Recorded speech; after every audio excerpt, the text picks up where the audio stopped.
Hello everyone and welcome back to the channel. This video is going to be about some signs that you are in a toxic relationship, whether that's a toxic family relationship with a family member, a toxic relationship with a partner, or a toxic relationship with a friend or a boss. When it comes to dealing with narcissistic people, somebody else's narcissistic partner is somebody else's narcissistic family member, somebody else's narcissistic friend, somebody else's narcissistic work colleague. So this video is going to be about several signs that you are in a toxic relationship with somebody. Thank you very much to all the returning subscribers and your continued support with the channel. It's greatly appreciated. If you are new to the channel, I'm Elizabeth Shaw. This channel is all about the narcissist personality disorder to give you more understanding of the people you might be dealing with in your life, how to handle yourself around those people if you cannot go no contact, and different methods to find what works for you to help you understand and overcome narcissistic and emotional abuse. If you do find the information helpful on the channel, please do subscribe. So one sign is they can be convincingly charming. They have that charismatic charm. Whether they are charming towards you as you're getting to know them, to influence you into believing in them, to influence you into liking them, whether they are super helpful, whether they come across as super confident, which is usually their arrogance. We just don't always recognize it. Confident people build other people up. Arrogant people pull other people down. So pay attention to how they talk about others. Or if it's a family member that you've grown up with, they can be very charming to strangers, very charming to outsiders. They have two very different personalities, or more than two different personalities, depending on who they are around. They can talk really badly about certain family members, and then when you are with those family members, they are super jovial, super happy, super chatty, making those other family laugh, charming them. Narcissists can be a bit like a magnet, as they mirror people to sell people an illusion, to draw people into them. Narcissists will put on that admiration face as they play nice with those around them to gain admiration, to gain attention. Because one of the most confusing things about narcissistic people is they do not treat you badly all of the time. So when they do begin to treat you badly, you're the one that's left questioning yourself due to the many manipulation tactics a narcissist will use on you. One of those tactics is to isolate you. Now, a narcissist can isolate you from the narcissist friends and family so that you don't get too close to the truth. They can isolate you from their exes so you don't get too close to the truth. They will be slandering people's names. They will discredit people's character to you, the narcissist smear campaign against others. They will be playing the woe is me victim. They will rely on your sympathetic attention. They will rely upon your compassion. They will charm your compassionate side out of you so you feel like you need to help and support them, not realizing that they're about to do to you exactly what they're doing to their own family, because you cannot communicate with their own family, because they've already influenced you into disliking their family. They can also isolate you from support of your own friends and family by claiming that your parents interfere too much, that that friend of yours, they don't trust that friend of yours, that friend of yours gossips. They're very big on the divide and conquer so that they can separate people out. They can pick people off one by one, and then they can sell people a story that that person will believe and trust within the charming narcissist. And then when people do get to the truth, they often feel too silly to speak out for believing somebody. And it's not silly to trust within others. It's silly to break other people's trust, because if you're willing to break other people's trust, you're the one that's going to end up offending a lot of people and living a very lonely life. Trusting within others is a good quality. We just have to protect ourselves in the process. We have to learn to trust as we go along within new relationships. We have to gain people's trust, and people have to gain our trust. Narcissists will place that fear into you. They will place that fear into you that other people don't like you, to isolate you. They will place that fear in you that you cannot do something. Any insecurities you have, they will play on to their full advantage. If you feel like you've gained a little bit of weight, they're going to tell you that those jeans are looking a little bit too tight on you. They are going to place that fear in you so that you don't feel enough, so that you feel no matter what you do for them, it's never enough for them. So you're always going to be working harder to do more. They're going to place that fear into you that you're not as good as your sibling, you're not as good as their ex, you're not as good as their other friends, you're not as good as their work colleague, you're not there for them as much as somebody else is there for them.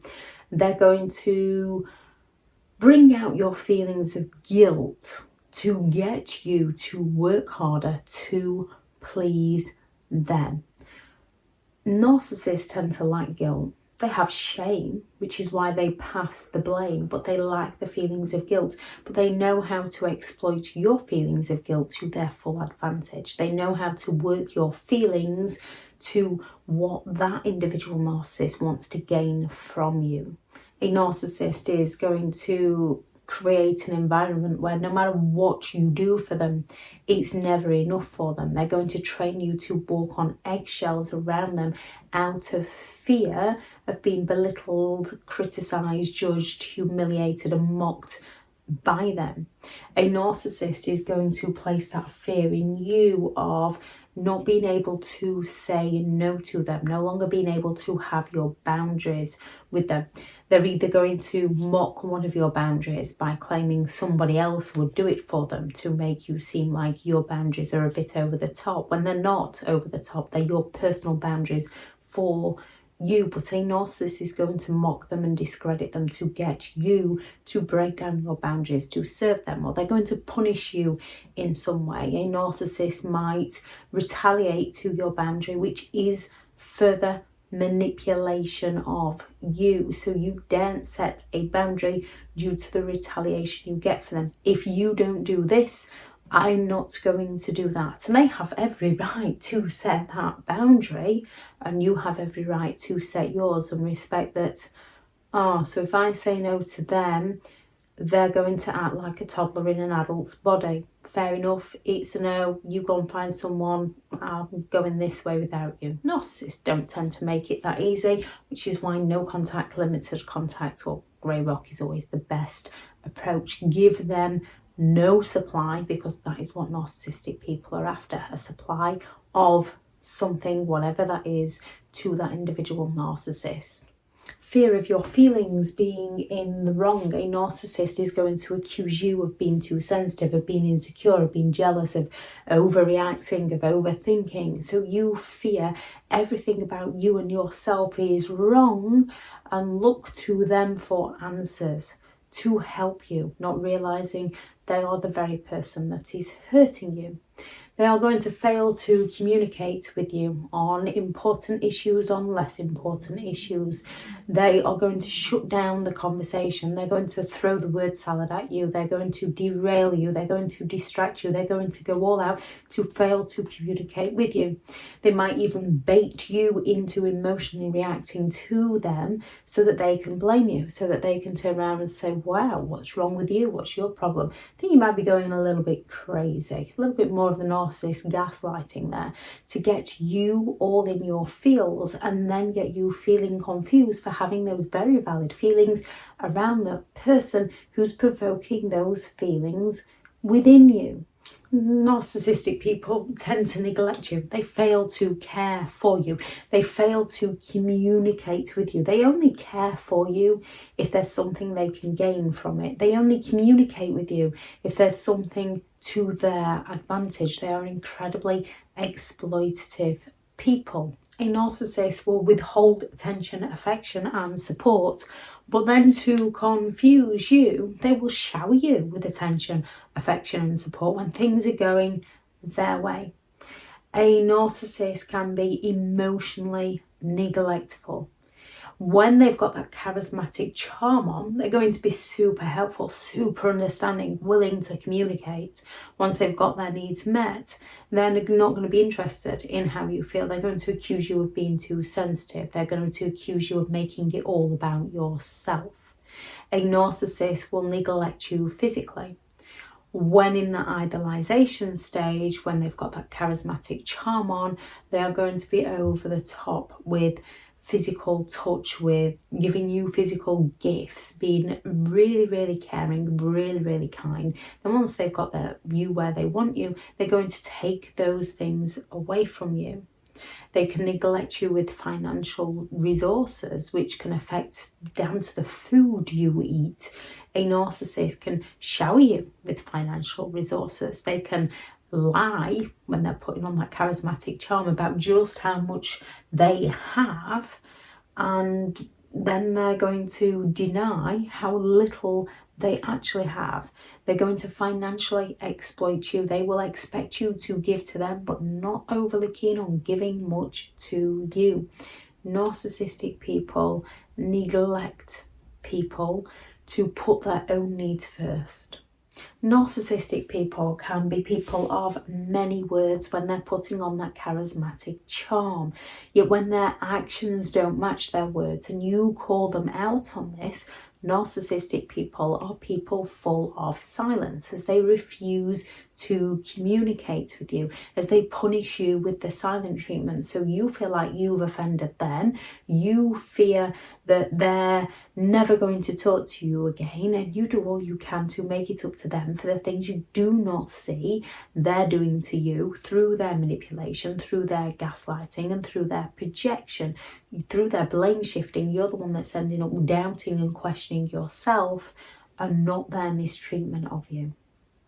Codependency, which is often a learned behaviour. Narcissistic people are usually more the codependent type because they're seeking that attention from other people. However, when you're around them for a little bit too long, they're going to project those feelings into you by using all those kinds of manipulative treatments against you, by turning on that charm, by isolating you, by gaslighting you, by falling silent on you. Narcissist creates conflict and drama. They create that difficulty for you to be able to set a boundary with them, so that you feel like you're turning into a people pleaser for fear of reaction if you don't do as they say. Due to the financial abuse, you might become more dependent on them. Due to them isolating you from others, you might become more dependent on them. Due to them manipulating your boundaries, you might have poor boundaries around them, and this might lead into other areas of your life as you begin to question your sanity, question your reality, that the narcissist is gaslighting you into no longer believing you saw what you saw, no longer believing you feel what you feel, or feeling like what you're feeling is in some way wrong. A narcissist creates a situation where you become dependent on them so that they can continue to exploit you when they are dependent on you, because they need to exploit you for whatever it is that individual narcissist needs from you. If anyone has any thoughts on this video, please do add those into the comments. If you're looking for further help and support in understanding and overcoming narcissistic and emotional abuse, I do have several online guides available, and those teachable links are in the video description. If you're looking for someone to speak to, I have partnered with BetterHelp, and their sponsored link is also in the video description. Go out there and create the day that you deserve, because you do deserve to have an amazing day. Bye.